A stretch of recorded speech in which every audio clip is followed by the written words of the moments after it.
Despite what Mike told you, I'm not going to give you the answer to the problem. But I'm going to give you the answer of someone who has the answer. All my life, I've heard this statement made. Time to play. I remember when. And it's never been as bad as it is now. I remember that in the 80s. I remember it in the 90s. I remember it in 2000 when they thought the world was going to stop when we hit 2000 and that all the banks were going to go under and all the incomes were going to go down and it was going to cause chaos throughout all the world. You remember all that. Midnight on December 31st, nothing happened.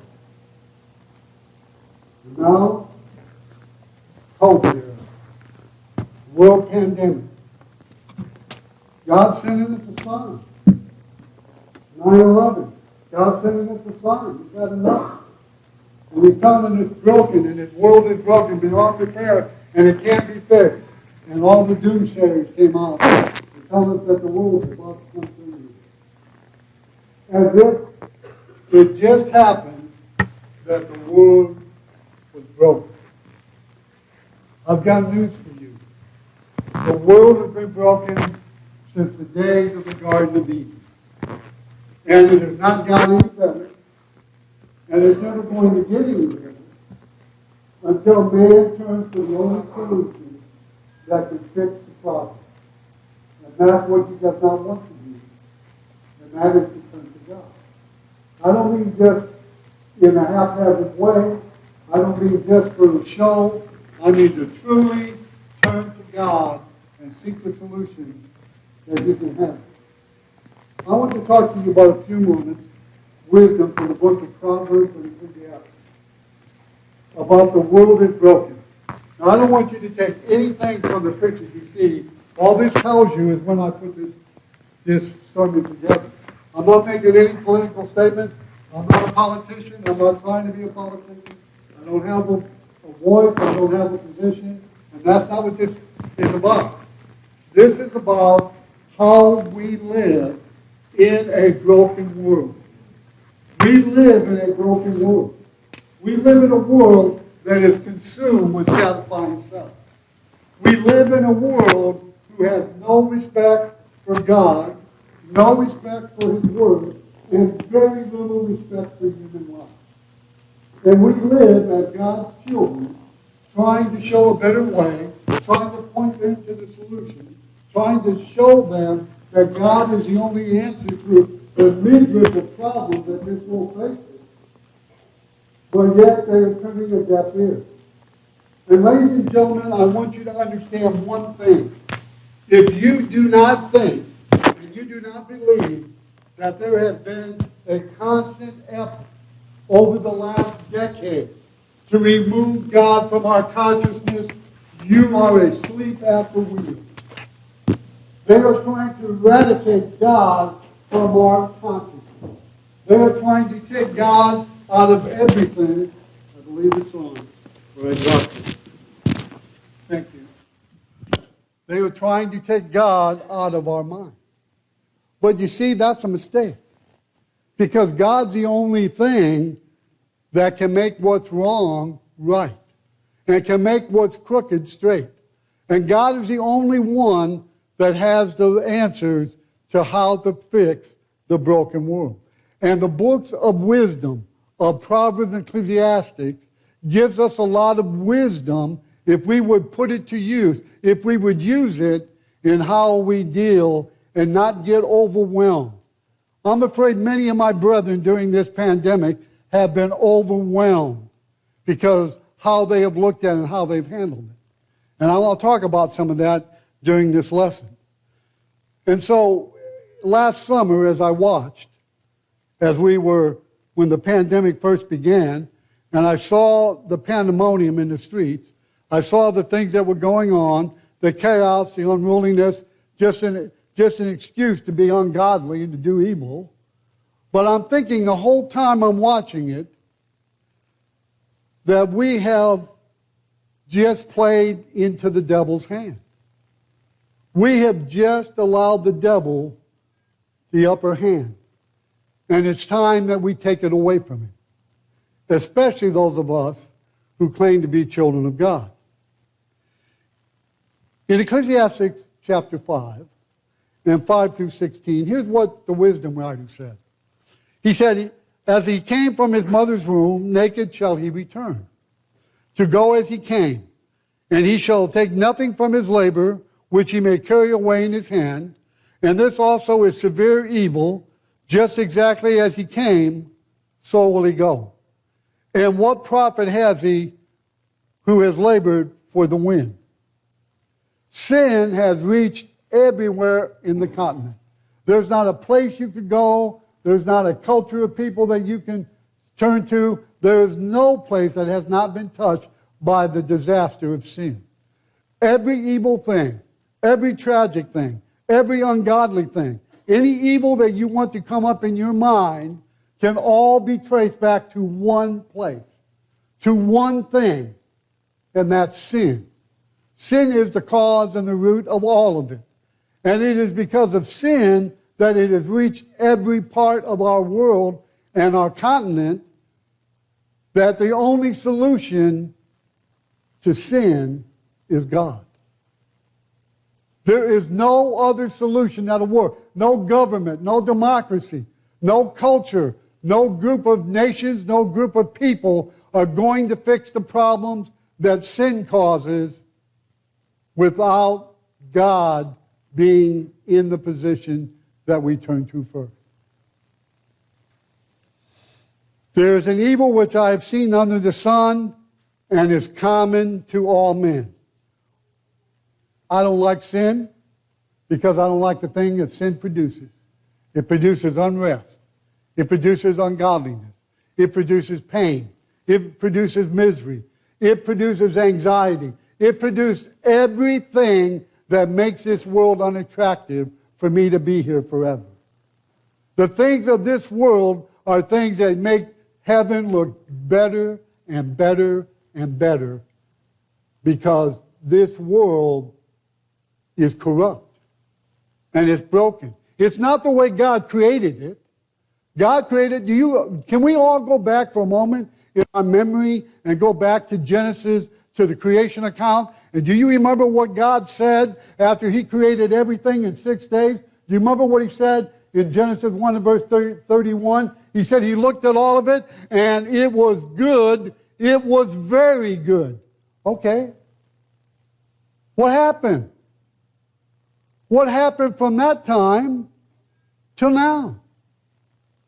You see, it wasn't God that made it bad.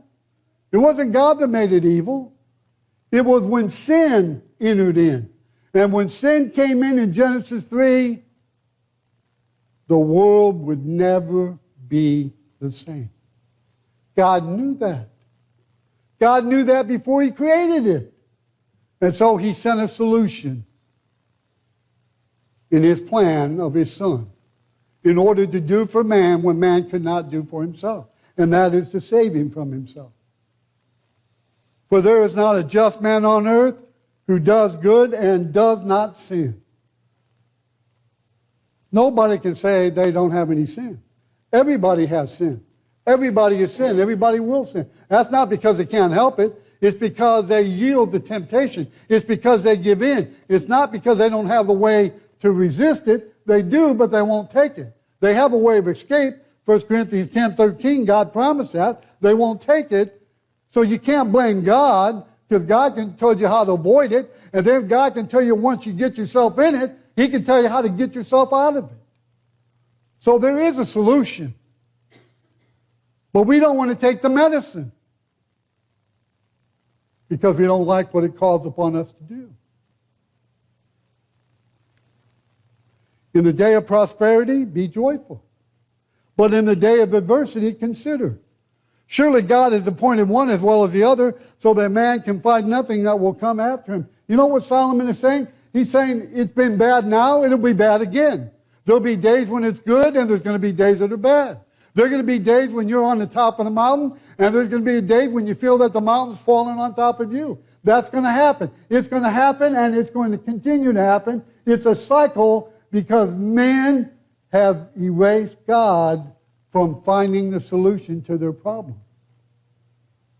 And it's a cycle that will ever repeat itself. Now, that would be depressing enough, yet we can live above it. Even though the world is broken around us, it does not have to affect us. Listen to what I'm saying. The problems of the world do not have to become the problems of the Lord's church.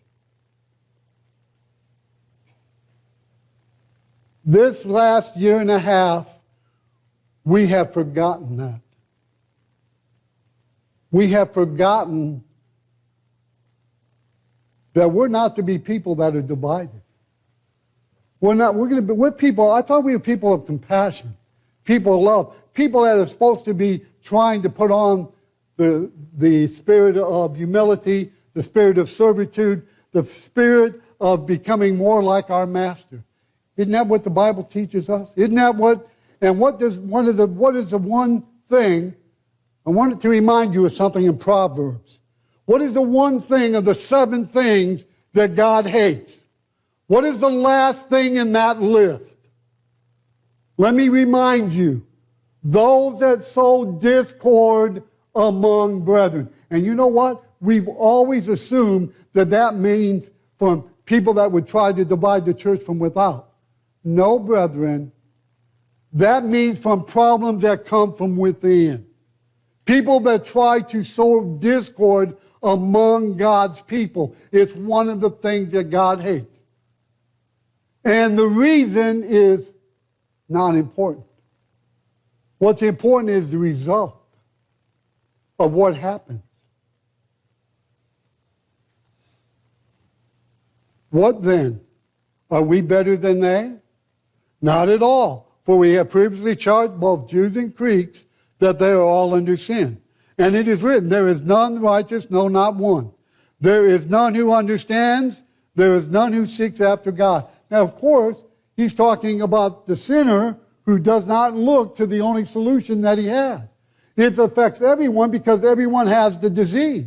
Ladies and gentlemen, we all got the disease. Whether we all are recovering, we're all recovering from the disease because we all had the disease. We all had the disease of sin. And we all needed the remedy that only Jesus Christ could provide. And whenever that sickness comes upon us, the only remedy that will fix it is God. He's the only remedy to sin. Period. No negotiation. God's the only answer to it. And there never will be another answer to it. No matter what stage or whatever's going on in the world, the solution is always the same. You have to turn to God. You're going to have to look to Him. Bad things happen to good people. I don't know why. I don't know why 3,000 individuals went to work on September 11th, 2001 like they did every day. And expected to come home to their families and to get on with the life and the plans that they've made with their families, with their children, with their grandchildren.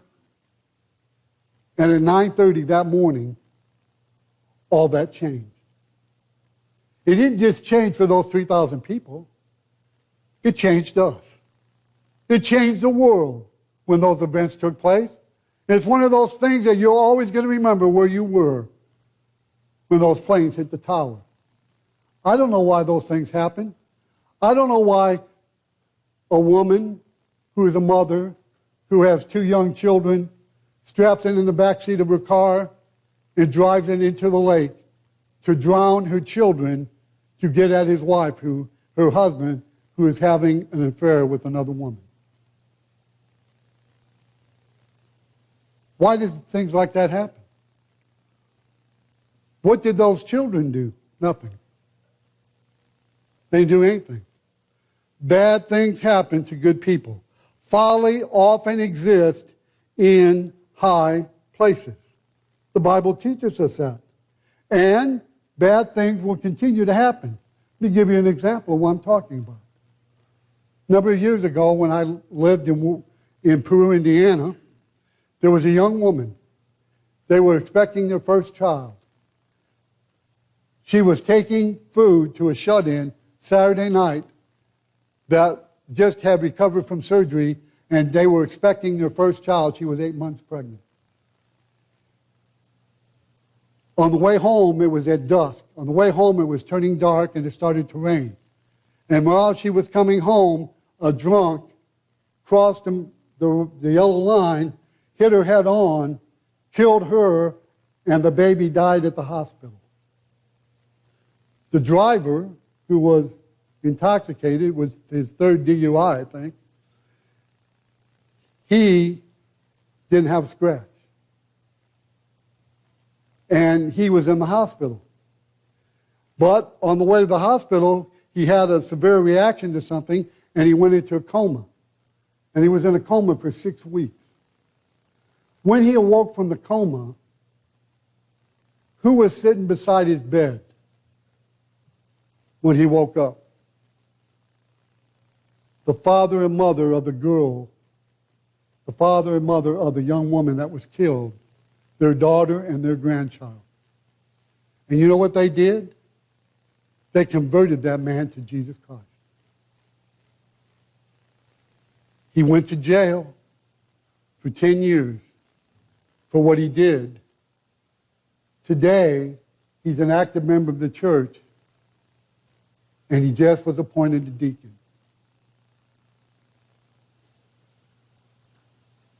Could you have done that? That had been your daughter? That had been your grandchild killed? Could you try to lead him to Christ? Could you care enough about his soul that you would try to lead him to the only thing that can make him well from what he had done? You know, I asked myself that. I know what the answer is, but could I do it? You can do it if you love the lost. You can do it if you love like Jesus does. You can do it if you love the soul and understand what predicament he's in. Yeah, you could do it. It wouldn't be easy, but you could do it. That's an unfortunate situation that happens every day. Oppressive acts are committed, and the innocent have no recourse. In Ecclesiastes chapter 4, I want you to look at verse number 1. Ecclesiastes chapter 4 and verse number 1. I got the same problem that Clifford has. I got a new Bible too. I'm reading through it, and the pages stick together. But Ecclesiastes chapter 4, and I want you to look at verse number 1.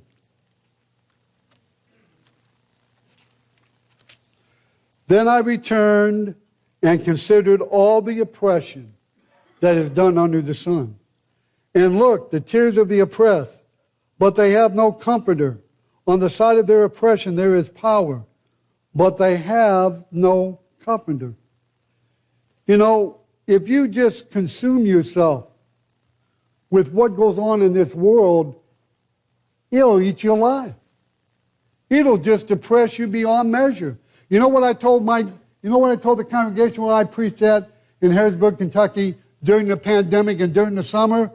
Turn off your television. Turn off the radio. Quit feeding into the frenzy. Leave it alone. Read your Bible. Check on your neighbor. Check on each other. Talk to each other. Spend time with your kids. Spend time with your family. Quit feeding into the frenzy, because it's just going to destroy you. That's what Satan wants it to do. He wants it to dilute, to cause us to be deluded,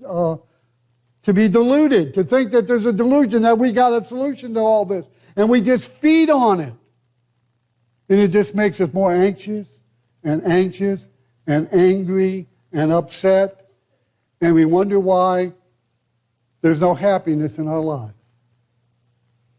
Because we're focusing on the wrong thing.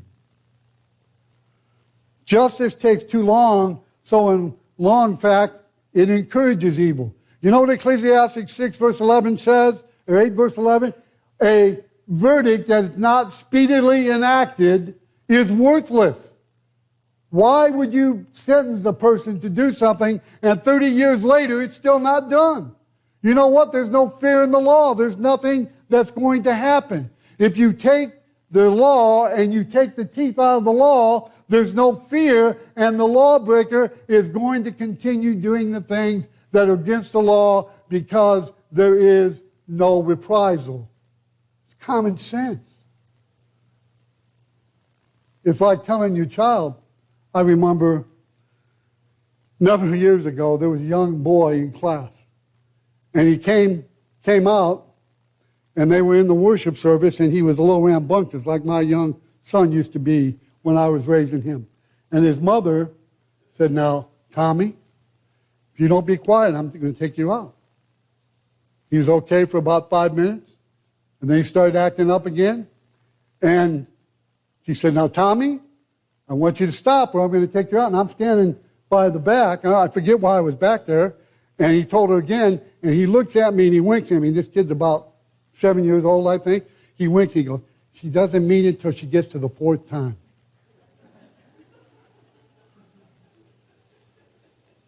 You think kids are stupid? You think they haven't got it figured out?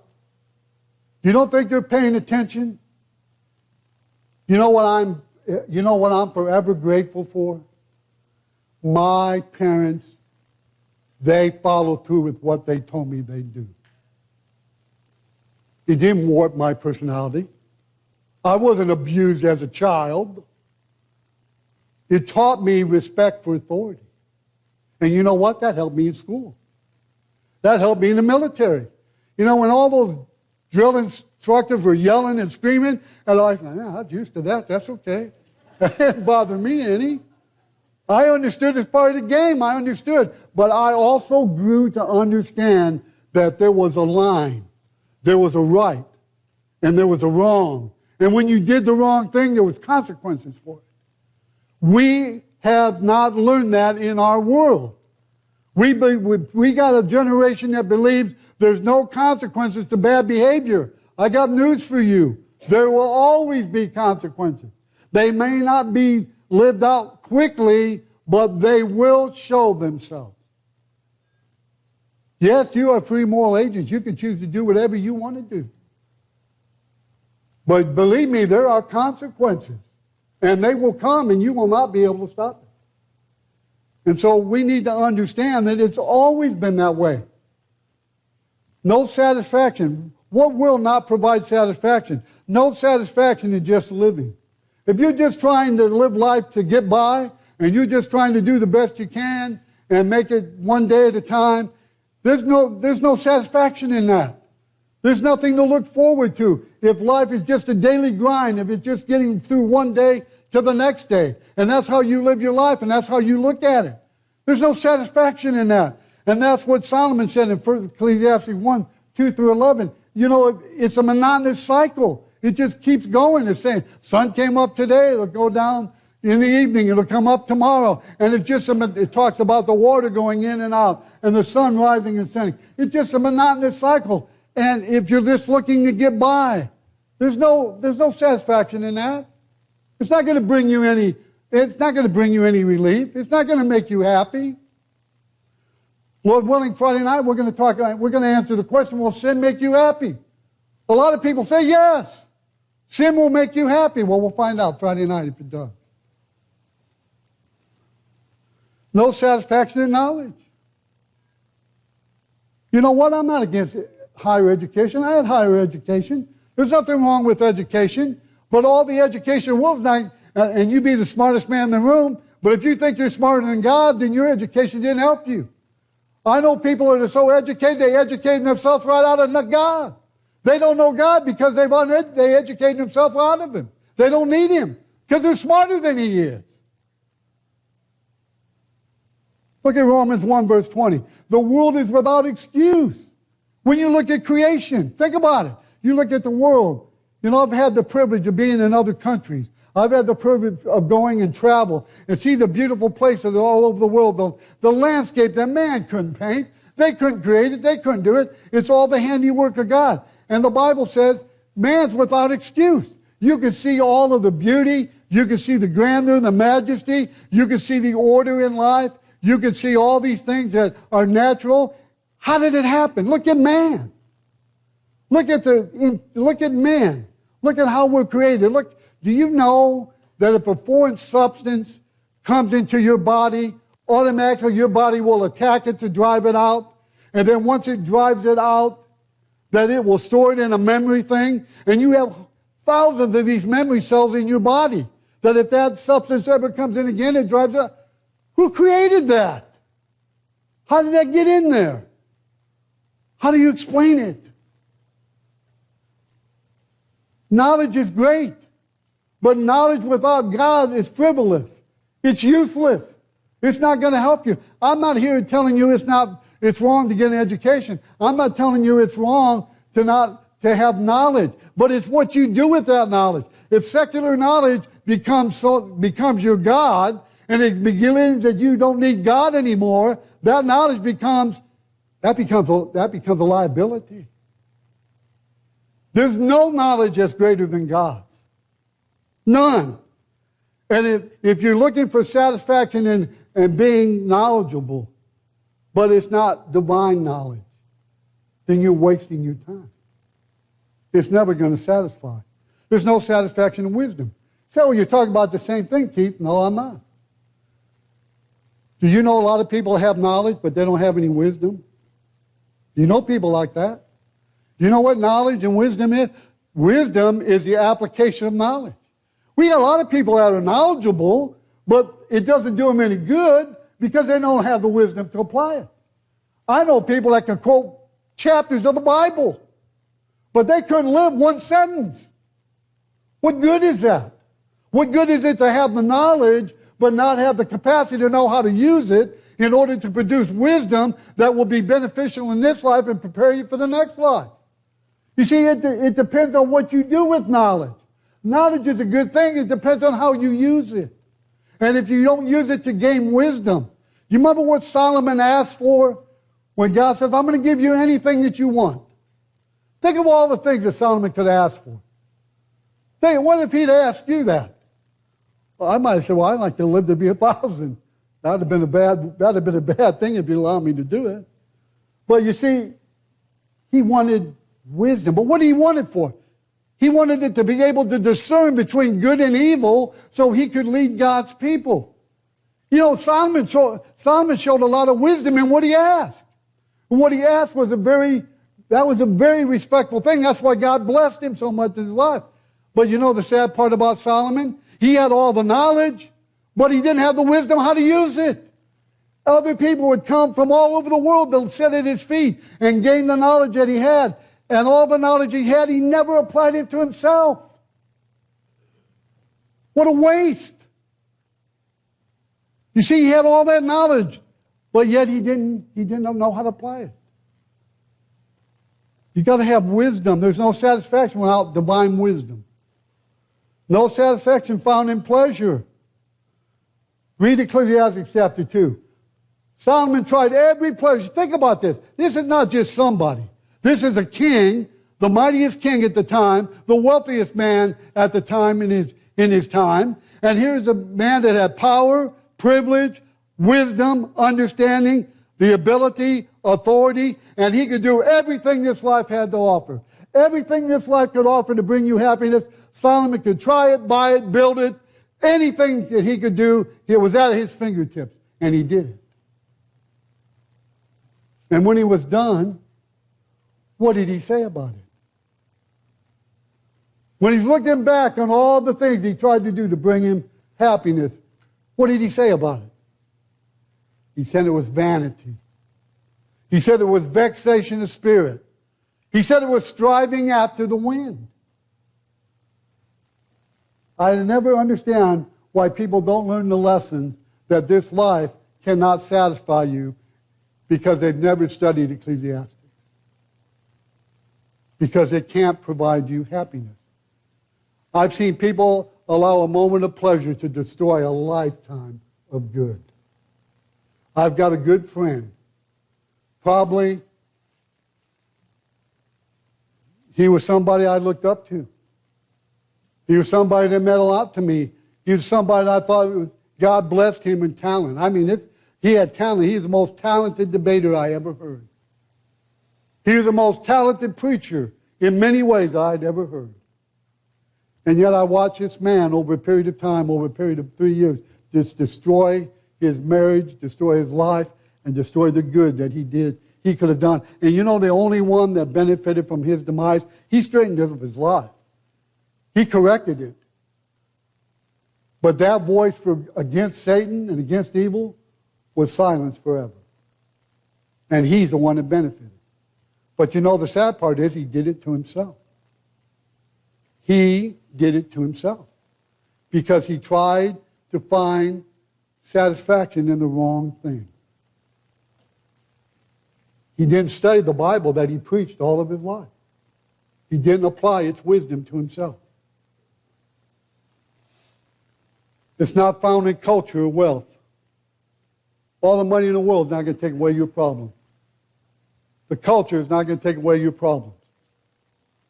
There's always going to be problems. People that got money got problems. You know, probably the one that I remember reading this in the 70s. Elvis Presley, when he died, had $1 million in his checking account. How'd that work for Elvis? He couldn't go anywhere. If he wanted to take his little girl to an amusement park, he had to rent out the whole park after midnight. If he wanted to take her to a movie, he had to rent out the whole movie thing. And he had to live his life. He had to live it in seclusion. And he had everything money could buy. He had worldwide fame. He was the most known person on the planet. He died very unhappy. It didn't bring him what he thought. And it never will. Because he can't do it. All these passages teach that wealth is fleeting. Doesn't last. What will provide satisfaction? Good friends and good food. You know, some of you here are my dearest friends on this earth. And I wouldn't trade you for anything. Can you have too many good friends? Can you have too many people? You know what? If I had a crisis in my life, and I've had some, I turned to men and women who only loved me because I was a member of the Lord's church. And they were a member of the Lord's church. And they helped me through some of the darkest hours that I ever had.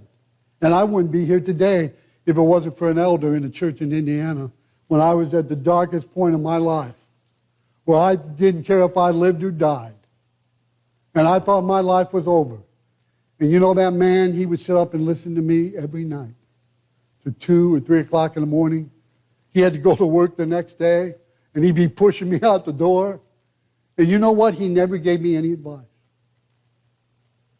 He just listened. That's what I needed. That's what I needed. But he helped pull me out of a pit. I always had God. But if you don't turn to God, God can't help you. I knew God was there. I never blamed God for my problem. I knew he was there. But you know the worst place for me to be when I was in that fog? You know the worst place for me to be was? Right here. I see the families coming in. I see the kids coming in from the class. And I didn't have that then. And I was just choking. I couldn't breathe. I just wanted out. I didn't blame God, but I didn't let God help me. I tried to handle it by myself. And I almost destroyed myself. It taught me a very powerful lesson I've never forgotten. I'm never going to be too ashamed to talk about if I need help. And I'm telling you, some of you are going to hear from me. People have been asking, how are you handling this retirement? I'm not handling it too well. I've been at this too long. And I'm not handling it real well. I'm thankful for Rita. Rita keeps me level. Because I'm trying to cope. But you know, there's people that I would call and I know they'll not give me any advice. They'll just listen to me. And I can go to God's Word, and I can read, and I think, Keith, you forgot about this. God told you this. Why aren't you listening? You see, good friends, people who have, how many times do you hear in a prayer, men and brethren of like precious faith? What's that mean?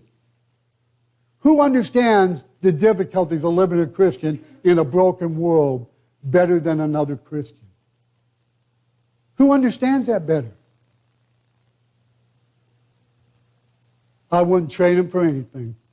They mean everything to me. And that's why God, in His Word, emphasizes our physical relationship. That's why we are to love one another. You know why? Because we're going to need each other. This world's a difficult place, folks. God knew that we would need each other because we're not going to be able to depend on the world. You can't depend on the government. You're going to have to depend on each other, and you're going to have to depend on God. God's always there, but we need other people that we can lean on. That's why God gave us each other. It's one of the greatest blessings He's given us in His Word is our relationship in Christ that we share. And we do not use it very well. Kind words. Remember Connie Adams, a number of years ago, was talking in a lectureship in Florida. And he was talking about the challenges of suffering. And he had lost his wife some years before that. And his second wife, Brother Adams, just turned 91, I believe I read the other day. And his wife, Bobby, his second wife, which was also the name of his first wife, she's not doing very well and she's having a lot of health issues. But he said, I remember when she died, when his first wife died, he said, there were hundreds of people at the funeral home. He says, and they came up and they spoke to me. He says, I couldn't tell you to this day what they said. But I could tell you they were there. And I remember the hug. I remember the handshake. I remember they told me they were praying for me. You and I better never underestimate what a kind word can do for someone who's really struggling under the weight of difficulty. How hard is that to do? How much effort does that take? To be kind and compassionate to people when they need it. And who should know better than that than us? But I've seen a lot of uncompassionate and unkind things said about brethren to each other during this pandemic. And I'm thinking, what are you thinking about? Where is your mind? Where is your heart? Have you forgotten who you are? Have you forgotten that you're supposed to be edifying and building one another up, not tearing each other down? What are we doing? We've forgotten who we are. Good wives and good husbands. I'm not ashamed. You know this, when I was here, I'd be nothing and would not have accomplished anything in my life without Rita. Not a thing. One of the most difficult things that I had to deal with was not having my children because of circumstances beyond my control. And I did not handle it. It was consuming me. It was eating me from the inside out. The one that helped me bear that burden was Rita. She helped me bear it. She helped me understand it. She helped me bear it. I never would have got through it. It would have destroyed my faith. I'm telling you. There's things in this life that will destroy your faith. Don't you think they won't? There are things that you can have happen in this life that you have no answer to, and it will cut you deep, and it will destroy you if you let it. That's why you got to have a good marriage. Because you're going to need each other.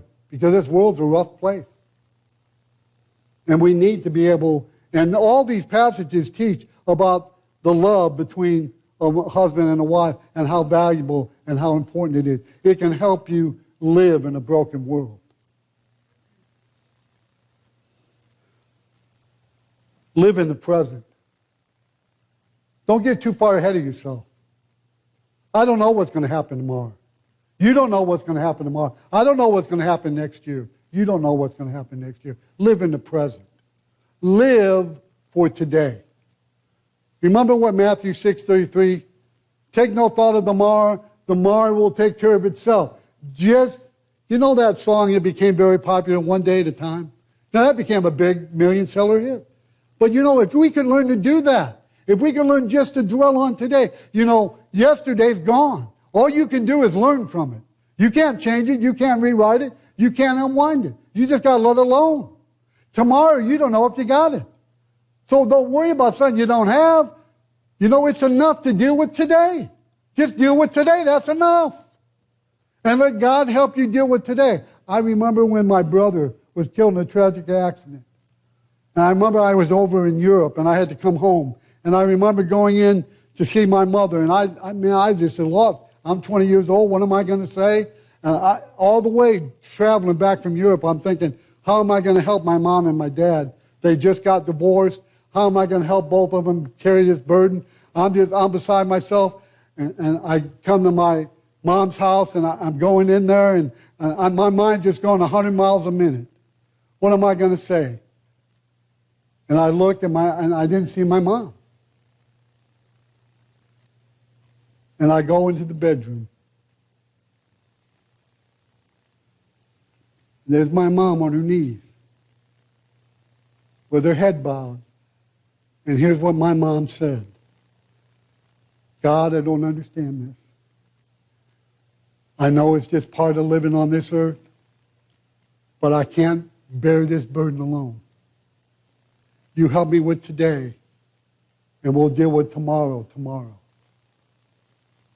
I have never forgotten that. My life forever changed that day in understanding the preciousness of life and how difficult death can be and how traumatic it can be. And I have always tried to be compassionate. I've always tried to be understanding. And I've always tried to understand that this life can throw you a loop that you're not ready for, that you haven't prepared for, and you're going to need help in dealing with it. God can help you. Live for the present. Don't worry about problems before they happen. Do a good job. Do you like what you do? If you don't, find something else. Why live your life in a job that you just hate? What kind of example you set to your kids if you come home every night complaining about your job? I hate this job. I hate what they want out of me, hate what they pay me. You just over and over again. If you do that over and over again, what kind of example are you teaching your children? Find another line of work and learn to enjoy the work you do. Let me give you another side issue on this. Have you ever wondered why so many of our young people we lose to the world? Now, I've contemplated this over the last 10 years. And, you know, I think in small part we may have done this to ourselves. How many times on the way home from church, when your kids are sitting in the back seat, complain about the preacher, complain about the decision the elders made, complain about this member, you complain about that member, and then your kids get to be 18, 19, they get on their own. They don't want anything to do with the church. They don't want anything to do with religion. And you'd think, what happened? I took them all the time. We were together all the time. What happened? Maybe what happened is they saw the hypocrisy of your life, and they didn't want any part of it. Maybe that's what happened. We need to like the work that we do, and we need to be thankful for God that we live in a country where we can work and do what we choose to do. And we need to be grateful and thankful for it. Accept without complaint that life is not always fair. In Philippians chapter 4, verse 13, in bringing this lesson to a close, the Bible says, I can do all things through Christ, which strengthens me. I don't have all the answers. This world has always been broken. Sin broke it. And it will always be broken because sin will always be something we have to deal with. But the good news is God provided a remedy for sin. God provided a remedy, and He also provided things that will help us if we will turn to them, use them, and be grateful for God that He has. Let me ask you one thing before I offer the invitation. During this pandemic, how many of you increase your prayer life?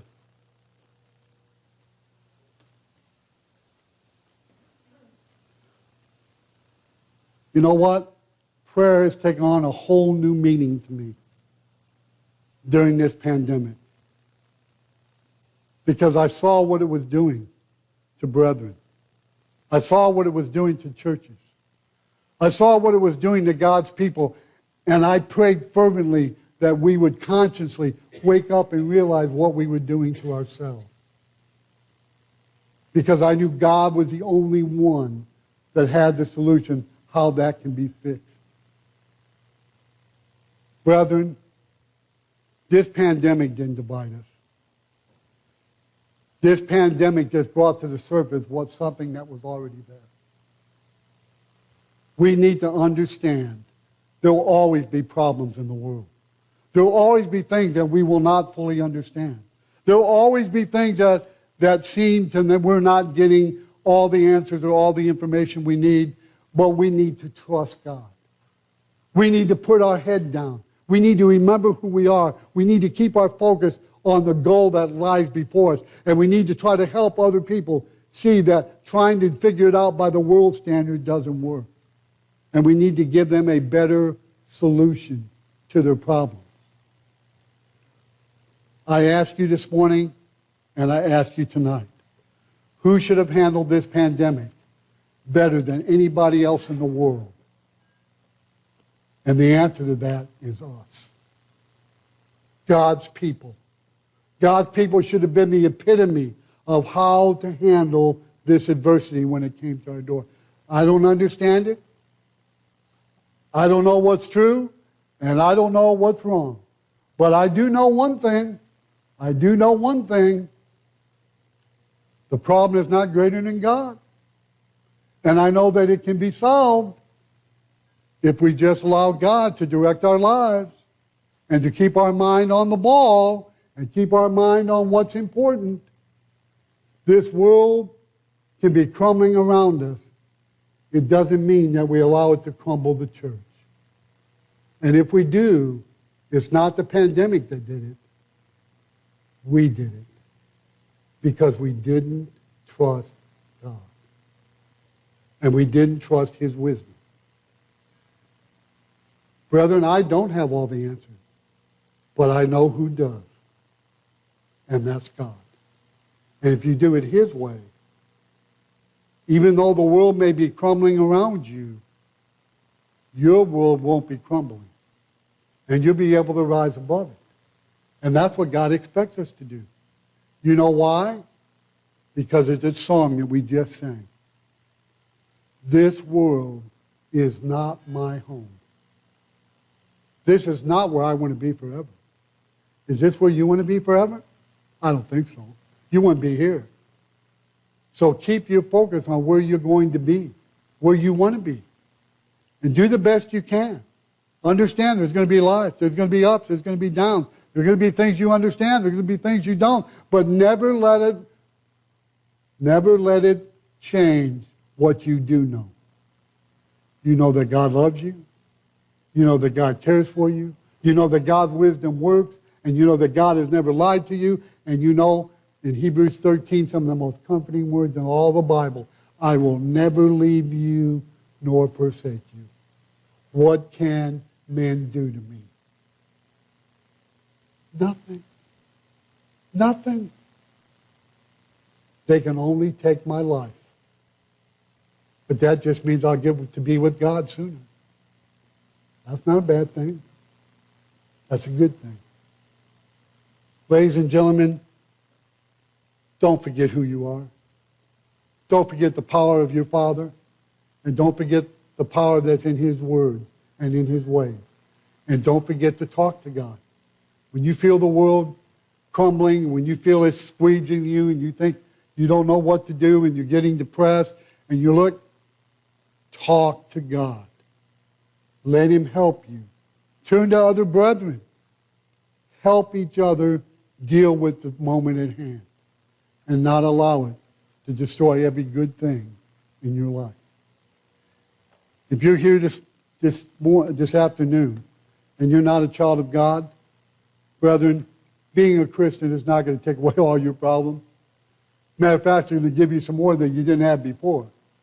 But I can tell you this, there's never a better life that you can live than the life of a Christian. Because it has all the upside. Because it makes you a child of God. It gives you become a member of the household of God. You become a joint heir. You have the promise of heaven. And you have the assurance that God will never leave you nor forsake you. And you also have the promise that God will never lie to you, and that whenever you talk to God and whenever you need Him, God will be there and hear. And He will answer. How much is that worth? God gives it to us for free. You don't got to pay a thing. He already did that when He died on the cross. All you have to do is accept it. Believe it. Repent of your sin. Confess His name before men. Submit to baptism. And then walk with Him through life. Let God help you walk through these uneven... all my life I used to remember men praying, help us as we walk through the uneven pathways of life. When I was a young kid, I said, what's he talking about? I understand all that now. That uneven pathway of life, we've all been traveling that, and we will travel it as long as we live here. We're going to travel the uneven pathway of life. Don't travel it by yourself. Let God help you. The world is broken. But God has a solution how to save yourself in a broken world. Trust Him. Follow Him. Do it His way. And we'll come out. No matter what's going on around us, we will secure what's really important. And that's a home in heaven. And if we can help you, we bid you to come forward as together we stand. As we stand.